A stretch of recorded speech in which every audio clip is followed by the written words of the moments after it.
Yeah. So first off, we did see those nominations come in. Tell me, did you see any sort of surprises or anything that stood out to you? I mean, listen, the Oscars are like my Super Bowl, right? So I've been covering films for a long time. Oscars are everything to me in terms of movies. But yeah, I think one of the biggest things that I saw that was a problem was Nope not receiving any nominations. And I know that wasn't a film that was universally loved by everybody, but it's a film that is technically brilliant in terms of cinematography and score and music and sound design. And for that film to have zero Oscar nominations just doesn't really make any sense to me. In terms of the major awards, obviously Angela Bassett being nominated was a really big deal. That was a great nomination. She deserves it. She deserves to win. It's the first MCU actor to ever be nominated for an Oscar for an MCU film. And, the idea of a lot of blockbusters making it into the Oscar nominations this year, including the Avatar, The Way of Water, as well as Top Gun Maverick, which those films made billions of dollars combined. So to see blockbusters in the nominations, that was great. James Cameron not getting a nomination for Best Director is really fascinating to me, considering Avatar is kind of essentially the definition of directing. I mean, he created that whole world and had those actors in performance capture suits and performing, and had the whole thing in his head and the language that he created for Pandora.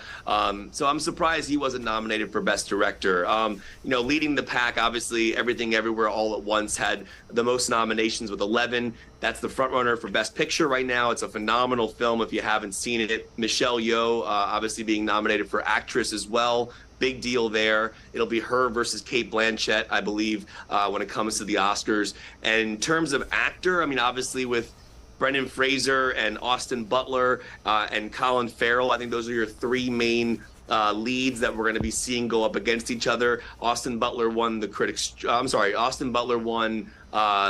Golden Globe, and Brendan Fraser won the Critics' Choice Award. So right now, we'll see what happens with the SAG Awards coming up. So yeah, lots of different things that came out of the Oscar nominations this year. And when you talk about the movie Everything Everywhere All at Once, that is, as you mentioned, the front runner for Best Picture. Would you be surprised if any of those other movies actually won? Because I would say all I've been hearing about is that movie specifically.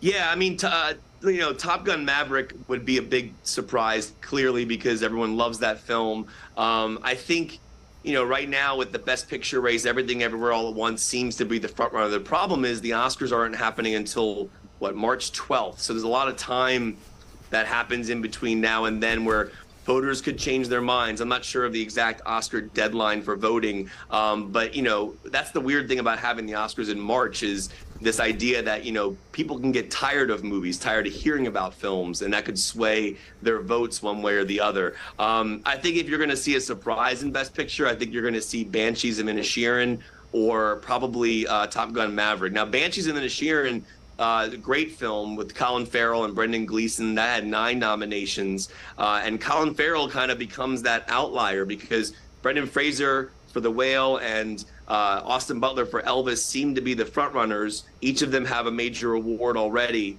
but Colin Farrell could split the votes for his amazing performance in The Banshees of Inisherin, and also All Quiet on the Western Front, which is a great film as well on Netflix, that had 9 nominations, including a Best Picture nomination and a picture nomination in the non-English language category as well. So there's a lot going on here.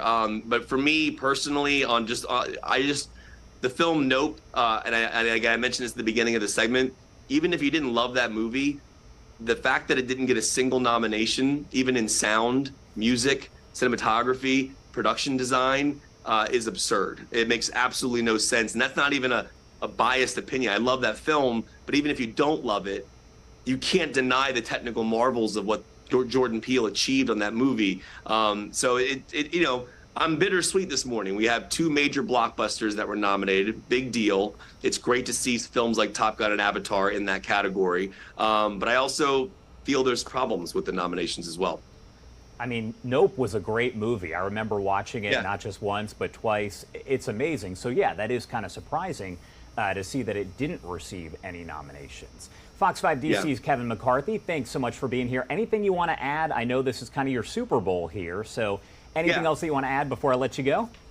I mean, you know, the idea that Angela Bassett got a nomination for a Marvel character is really awesome, and that scene that she delivers, "Have I not given everything?" It really is a masterful performance. Jamie Lee Curtis got her first Oscar nomination, I believe, for Everything Everywhere All at Once as well. But yeah, I mean, honestly, it's going to be an interesting year. I'm curious to see where we end up come March. But right now, that seems to be the direction we're heading in. So. All right. Thank you so much for taking the time to talk to us. I know it's a busy day for you. No, thank you so much, man. Pleasure. Thanks for being on.